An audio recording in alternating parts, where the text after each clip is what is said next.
এই জুতোটা প্রাসাদের এই দরজার সামনে ফেলে দিই, তারপর মজা দেখি।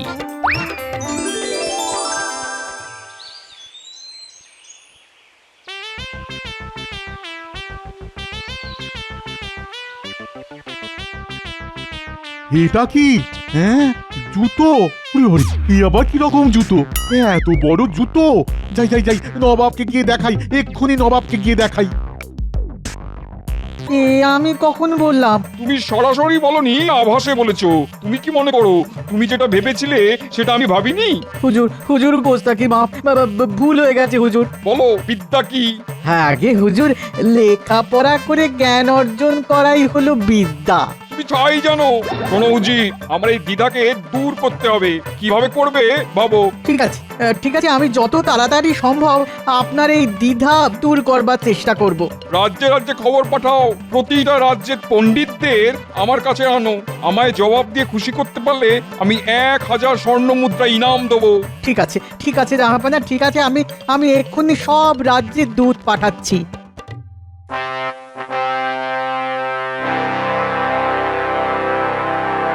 মহারাজ, নবাবের দূত এসেছেন। এই রে, আবার কি হলো?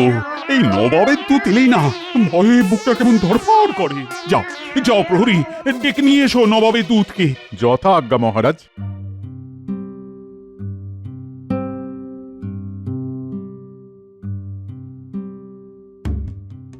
মহারাজের জয় হোক।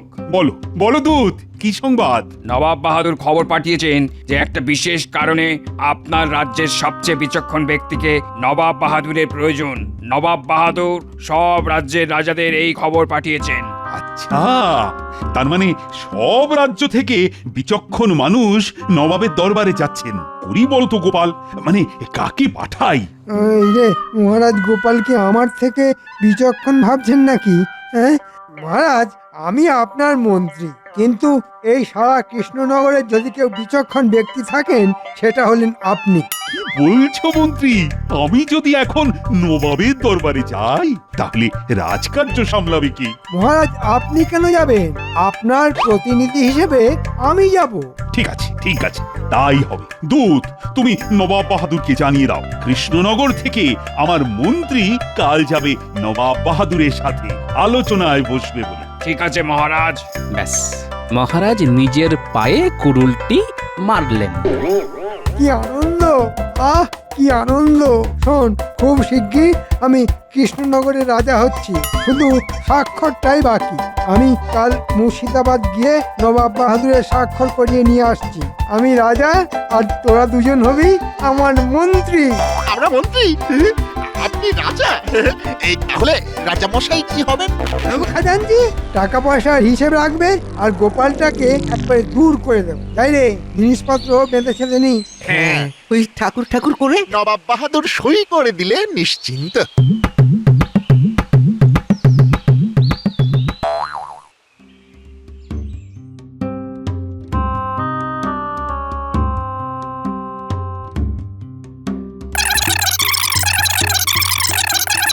কৃষ্ণচন্দ্র আমার দরবারে মন্ত্রীকে পাঠালো।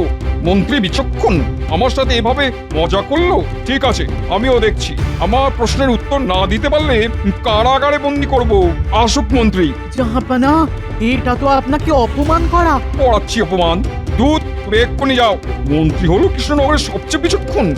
রাগে আমার গা টনটন করছে, মাথা ধনটন করছে, কান ভন ভন করছে। আপনি শান্ত থাকুন। কালকে মন্ত্রীকে শিক্ষা দিতে না পারলে আমার শরীর শান্ত হবে না। এই কি গো, কি অত চিন্তা করছো? মন্ত্রী মশাইকে নবাবের দরবারে মহারাজ পাঠালেন। তাতে তোমার এত চিন্তার কি হলো? সে তুমি বুঝবে না গিন্নি। মন্ত্রী মশাই যে কি ভাঁজ ভাঁজবেন নবাবের কাছে তা ঠাকুরই জানেন। মহারাজ যদি জেনে বুঝে নিজের পায়ে কুড়ুল মারেন তাহলে আমরা আর কি করতে পারি বলো গিন্নি? আমার কাজ শুধু দেখা, আর মহারাজ বিপদে পড়লে মহারাজের পাশে দাঁড়ানো আর বিপদ থেকে উদ্ধার করা।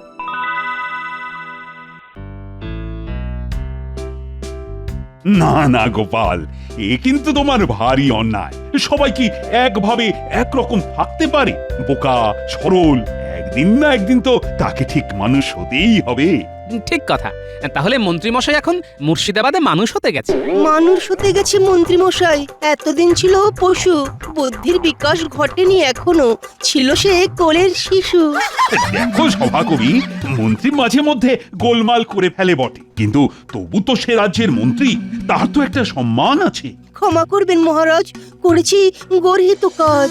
মহারাজ, আমি কামনা করি এবার অন্তত মন্ত্রীমশাই এমন কিছু কাজ করবেন না যাতে করে আবার আমাকে তার ভুলের খেসারত দিতে যেতে হয়। আমি তো তার ভুলের খেসারত দিতেই আছি। কি এত বড় কথা? তোমার খুব অহংকার, তাই না? ঠিক আছে, ঠিক আছে, আজকের পর থেকে তোমাকে আমার আর প্রয়োজন নেই, তুমি আসতে পারো। ঠিক আছে মহারাজ, আপনার আজ্ঞা শিরোধার্য। আজ থেকে গোপালের নাম আমার কাছে আর কেউ করবে না। আজকের মতো সভা এখানেই শেষ করলাম।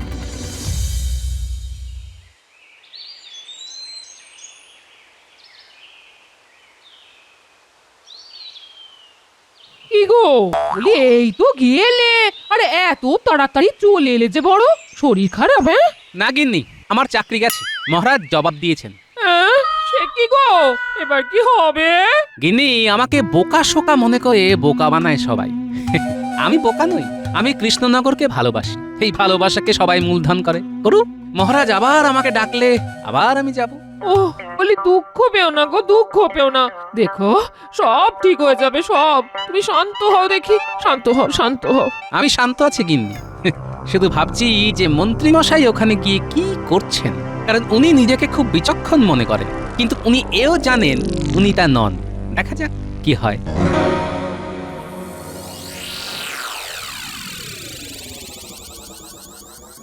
কৃষ্ণনগর থেকে মন্ত্রী আপনার সাথে দেখা করতে চান জাহাপনা।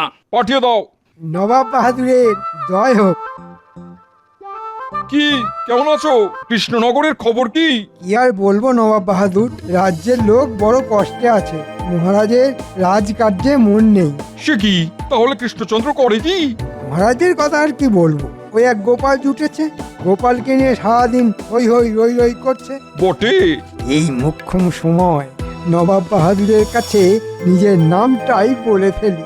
নবাব বাহাদুর, আমার একটা আর্জি আছে, মানে ওটা ওটা রাখতেই হবে নবাব বাহাদুর। আরজি বলে ভালো। মানে ভয়ে বলবো না নির্ভয়ে বলবো? কিছুটা ভয়, কিছুটা নির্ভয়ের সাথে বলো। মানে মানে ঠিক বুঝলাম না। উজির, শোনো মন্ত্রী, তুমি তোমার আর্জি নির্ভয়ই বলতে পারো, কিন্তু এর মধ্যে কিন্তু আছে। কিন্তু একটা থাকবেই। তোমার আর্জি যদি জাহাপনার পছন্দ না হয় তাহলে ভয়ের ব্যাপার আছে। থাক থাক, আমার আর্জি আর জানাবো না। না না না, তা তো হবে না। আমার দরবারে যখন তুমি একবার মুখ ফুটে বলেছো তোমার আর্জির কথা, তখন তোমাকে বলতেই হবে। না বললে কঠিন শাস্তি, কারাগারে আজীবন। হ্যাঁ, নিজেরও, আমি তো এখন শাঁখের করাত হয়ে গেলাম। হ্যাঁ, বললেও বিপদ আর না বললেও কারাগার। হ্যাঁ, যা থাকে কপালে বলেই দি। নবাব বাহাদুর, আসলে কৃষ্ণনগরের বিপদ আমি আর সইতে পারছি না, তাই নবাবের কাছে আর্জি, মহারাজ কৃষ্ণচন্দ্রকে সরিয়ে নবাব বাহাদুর যদি রাজা আমাকে করেন, তাহলে সমস্ত কৃষ্ণনগরের প্রজা আপনাকে দুহাত তুলে আশীর্বাদ করবে। বুঝলে উজির, কৃষ্ণচন্দ্রের মন্ত্রী রাজা হওয়ার স্বাদ হয়েছে। উজির, কি বলো, একে রাজা বানিয়ে দিই? জাহাপনা, জাহাপনা, জাহাপনা, আপনার ইচ্ছেই তো সব। আর কয়েক মুহূর্ত, আর কয়েক মুহূর্ত, তারপরেই আমি রাজা। আমি কি স্বপ্ন দেখছি? একটা একটা চিমটি কেটে দেখি তো। ওরে বাবা রে! কি হলো, চিৎকার করলে কেন? মন্ত্রী থেকে রাজা হবার আনন্দে, তাই না? তো রাজামশাই, এবার আমার প্রশ্নটার জবাব দিতে পারলেই ব্যাস তুমি রাজা। হ্যাঁ হ্যাঁ হ্যাঁ হ্যাঁ হ্যাঁ, সব প্রশ্নের জবাব দেব। হ্যাঁ, যার জন্য তোমাকে ডাকা, বলো অবিদ্যা কি? এই যে, এটা তো কঠিন প্রশ্ন, কি বলি? একটা কিছু তো বলতেই হবে, বলে দি কপাল ঠুকে। আগে বিদ্যা না থাকলেই তো অবিদ্যা। কেমন, ঠিক বলেছি? প্রমাণ দাও, আর প্রমাণ দিতে না পারলে আজীবন কারাগারে থাকবে। তোমাকে তোমাকে 1 ঘন্টা সময় দেওয়া হলো। ভাবো ভাবো মন্ত্রী, ভাবো। নইলে বিপদ।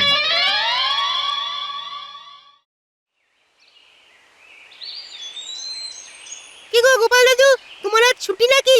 কয়েকদিনের ছুটি পেলাম রে, ভালোই হয়েছে তোরা এসেছিস। হাতে হাতে ঘরের চালটা একটু সারিয়ে নি, 3-4 দিনের মধ্যেই আমাকে আবার মুর্শিদাবাদে যেতে হবে। কেন? তুমি কেন যাবে? তোমাকে তো মহারাজ জবাব দিয়েছেন। দেখো, মান অপমান বাদ দাও। যখন দেশের প্রয়োজন পড়ে তখন মান অপমান মনে রাখতে নেই গিন্নি। দেশ আগে। রাজার উপর আমাদের রাগ থাকতেই পারে, রাজার উপর রাগ করে দেশের ক্ষতি করা মূর্খামি। বুঝলি বাবারা, দেশকে ভালোবাসতে হবে, তবেই দেশও তোদের ভালোবাসবে।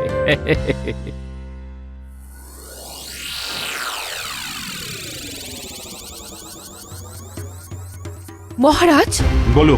কি শুনলাম আপনি গোপালকে বরখাস্ত করেছেন? না না না, এটা আপনি ঠিক করেননি মহারাজ। গোপাল না মাঝে মধ্যে বড় অদ্ভুত ব্যবহার করে, যার কোনো ক্ষমা নেই। আমি সব কিছু খবর পেয়েছি। আপনি আপনার মন্ত্রীর ওপর ভরসা রেখেছেন। আপনি তো জানেন আমাদের কৃষ্ণনগরকে বহুবার বহু রকম ভাবে গোপাল রক্ষা করেছে। সেসব মহারাজ আপনি ভুলে গেলেন।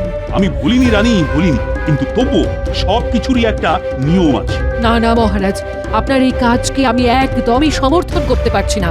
দেখবেন আপনি খুব শিগগির আপনার ভুলটা বুঝতে পারবেন মহারাজ। কি মন্ত্রী, তোমার 1 ঘন্টা তো শেষ, এবার আমার প্রশ্নের উত্তর দাও। মানে আর বিদ্যা নেই, বিদ্যার সাথে কোনো যোগাযোগ নেই, তাকেই অবিদ্যা বলে। তাকে ঘন্টা বলে। রাজা হওয়ার খুব শখ, হ্যাঁ? নিজের রাজার বিরুদ্ধে নালিশ। কৃষ্ণচন্দ্র তোমাকে আমার কাছে বিশ্বাস করে পাঠিয়েছে, আর তুমি তার সম্পর্কে আমার কাছে বদনাম করছো। বেঈমান, তোমাকে এই মুহূর্তে আমি কারাগারে বন্দি করলাম। প্রহরী, আমাকে ক্ষমা করে দিন নবাব বাহাদুর, আমার খুব ভুল হয়ে গেছে, আর এমনটি হবে না, এই আমি নাকে কানে খত দিচ্ছি। থামো, অনেক সহ্য করেছি। বেঈমানের কোনো ক্ষমা নেই। প্রহরী, নিয়ে যাও একে কারাগারে। আর উজির, কৃষ্ণনগরে খবর পাঠাও। আমার প্রশ্নের উত্তর দিতে না পারলে মন্ত্রীকে আমি ছাড়বো না। যথা আজ্ঞা জাহাপানা, আমি এখনই দূতকে পাঠাচ্ছি।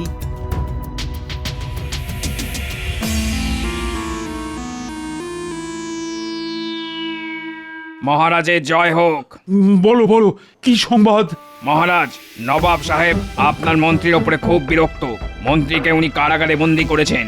এখন আপনাকে নবাব বাহাদুর আদেশ দিয়েছেন যে আপনাকে অবিলম্বে মুর্শিদাবাদে যেতে হবে এবং মহারাজের প্রশ্নের উত্তর দিতে হবে। এই রে, আমায় পরীক্ষা দিতে যেতে হবে সেই মুর্শিদাবাদে। মরেছে। তা কি প্রশ্ন, সেটা কি নবাব বাহাদুর জানিয়েছেন? হ্যাঁ, অবিদ্যা কি উদাহরণ দিয়ে বোঝাতে হবে। ও পণ্ডিত, উত্তরটা জানা আছে? মানে অবিদ্যা কি? অবিদ্যা তো মূর্খতা, কিন্তু এর উদাহরণ চট করে কি দেবো সেটা তো বলতে পারছি না। সেরেছে, তাহলে উপায়? মহারাজ, কি বলিব আজ? ছোট মুখে বড় কথা। আমাদের গোপাল আমাদের কপাল। চলুন মোছাই তার ব্যথা। দূত, তুমি আজ বিশ্রাম নাও, কাল আমি তোমাকে জানাবো আমরা কবে যাব। প্রহরী, নবাবের দূতকে বিশ্রামাগারে নিয়ে যাও। যথা আজ্ঞা মহারাজ। এবার কি করে গোপালকে আমি খবর দেব? অভয় দিন তো বলি, আমি গোপালের কাছে চলি। ঠিক আছে, তবে তুমি যাও, কিন্তু গোপাল যদি রাজি না হয়? মহারাজ, আমি এবার কাব্য ছেড়ে বলি। গোপালকে আমরা কেউই সেভাবে চিনতে পারিনি মহারাজ। ও আপনাকে আর আমাদের কৃষ্ণনগরকে দারুণ ভালোবাসে গোপাল আমাদের রাজ্য। তাই গোপাল ছাড়া হবে না কোনো কার্য। মহারাজ, একটা অনুরোধ করব। করো করো। গোপাল খুব অভিমানী, যদি আমাদের সাথে আপনি যান তাহলে ভালো হয়। বিষয়টা যে আমি ভাবিনি তা নয়, আমিও ভেবেছিলাম। চলো আমরা তাহলে সবাই যাই। জয় মহারাজ কৃষ্ণচন্দ্রের জয়। দে রে ন্যাপলা, খড়টা একটু এগিয়ে দে। এই নাও গোপাল দাদু। গোপাল দাদু, রাজা মশাই আসছেন। কই? নেমে এসো গোপাল, তোমার সাথে যে আমার কথা আছে। নেমে এসো গোপাল ভাই, তুমি ছাড়া আর উপায় নয়। আমায় লজ্জা দেবেন না সভাকবি, আমি খুব সাধারণ একজন ভাঁড়। লোককে হাসানোই আমার কাজ। অভিমান ছাড়ো, নেমে এসো গোপাল, আমাকে বাঁচাও। এভাবে বলবেন না মহারাজ, আমি আসছি। আয় আয় আয়, এবার কি করব? কি করে আমার বউটাকে খবর পাঠাবো? নবাব বাহাদুর তোমাকে একদম পছন্দ করেন না, আর বেঈমানদেরও না। আমার খুব ভুল হয়ে গেছে উজির সাহেব, নবাব বাহাদুরকে বলে আমাকে ছেড়ে দেবার একটা ব্যবস্থা করে দিন না, দিন না। আমি তোমার হয়ে নবাব বাহাদুরকে বলে আর কারাগারে যেতে চাই না ভাই, তাই এখন আমি যাই। ফৌজি সাহেব শুনুন, দাঁড়ান না, দাঁড়ান না। গোপাল, অবিদ্যা কি সেটা উদাহরণ দিয়ে বোঝাতে হবে। আচ্ছা, বুঝলাম। মহারাজ দূতকে বলুন আমরা 7 দিন সময় নেব। 7 দিন পরে আমরা সবাই মুর্শিদাবাড়ি যাব এবং অবিদ্যা কি সেটা হাতে কলমে বলে দেব। দূত, আমরা নবাব বাহাদুরের থেকে 7 দিন সময় চেয়ে নিচ্ছি। 7 দিন পর আমরা সবাই যাব। ঠিক আছে মহারাজ। মহারাজ, আমি আজকেই ছদ্মবেশ ধরে মুর্শিদাবাদে যাব। আমাকে এর জন্য 10টা মোহর দিতে হবে মহারাজ। ঠিক আছে, আমি এক্ষুনি খাজাঞ্চির কাছে খবর পাঠাচ্ছি। প্রহরী, খাজাঞ্চিকে ডেকে আন। আমি মোহর নিয়ে এক্ষুনি মুচির কাছে যাব। একটা ভালো জুতো বানাতে হবে। মুচি জুতো মানে? মানেটা জানবেন 7 দিন পরে। আর একটা কথা মহারাজ, আপনি মুর্শিদাবাদে পৌঁছে নবাবকে বলবেন যে গোপালের মন খারাপ, ওর একটা মূল্যবান জিনিস হারিয়ে গেছে। পরে আমি গিয়ে সব বুঝিয়ে দেব। কথাটা মনে থাকবে তো? থাকবে, থাকবে। দাও দাও খাজাঞ্চি, গোপালকে 10টি মোহর দাও। এই নাও গোপাল, নাও। আমি এবার তবে যাই মহারাজ। যাই বলতে নেই গোপাল, বলো আসি। আসি মহারাজ।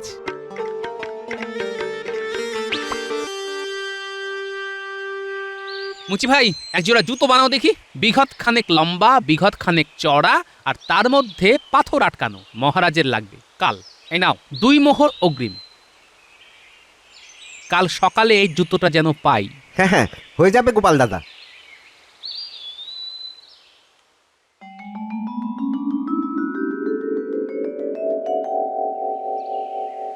কৃষ্ণনগরের মহারাজ 7 দিন পরে আসবেন।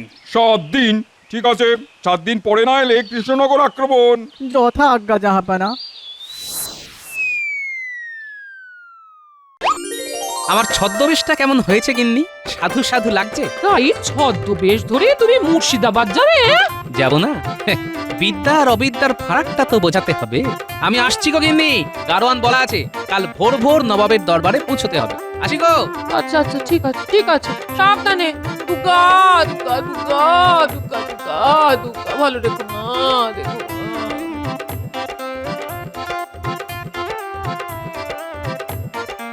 এই জুতোটা প্রাসাদের এই দরজার সামনে ফেলে দিই, তারপর মজা দেখি।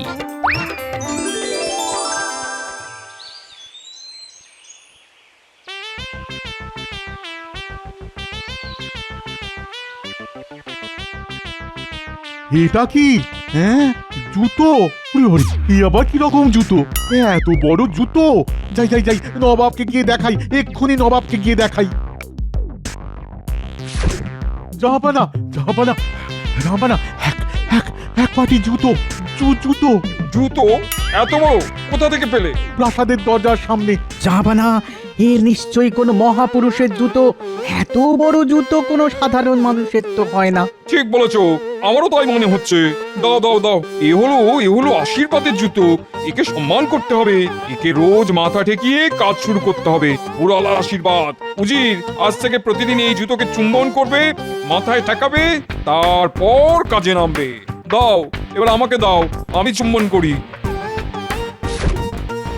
মাথায় ঠেকাই। আমার পাপ দূর করে দাও,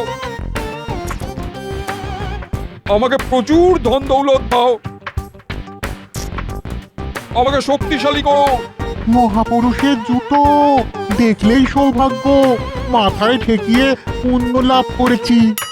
ছাই করেছো আমাদের হারুমুচির হাতে তৈরি জুতো। সব কটা মূর্খের ধারে। পুঁথি পড়ে কি সবকিছু জানা যায়? জানতে হলে অবিদ্যাকে ঘাড় থেকে নামাতে হয়। এটাই অবিদ্যা।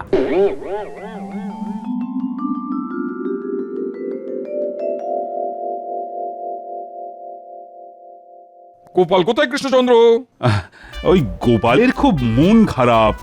কি যেন হারিয়েছে বলে তার মন খুব খারাপ। বলল আপনারা যান, আমি আসছি। এবার বলুন নবাব বাহাদুর, আমার মন্ত্রী কি করেছে? ও একটা বোকা এবং বেঈমান।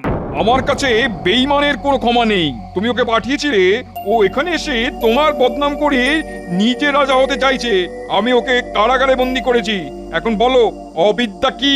এবার নবাব বাহাদুরের কাছে যাবার সময় হয়েছে। তাড়াতাড়ি না গেলে আবার মহারাজের বিপদ। বলো অবিদ্যা কি? নবাব বাহাদুরের জয় হোক। এই তো গোপাল এসেছে।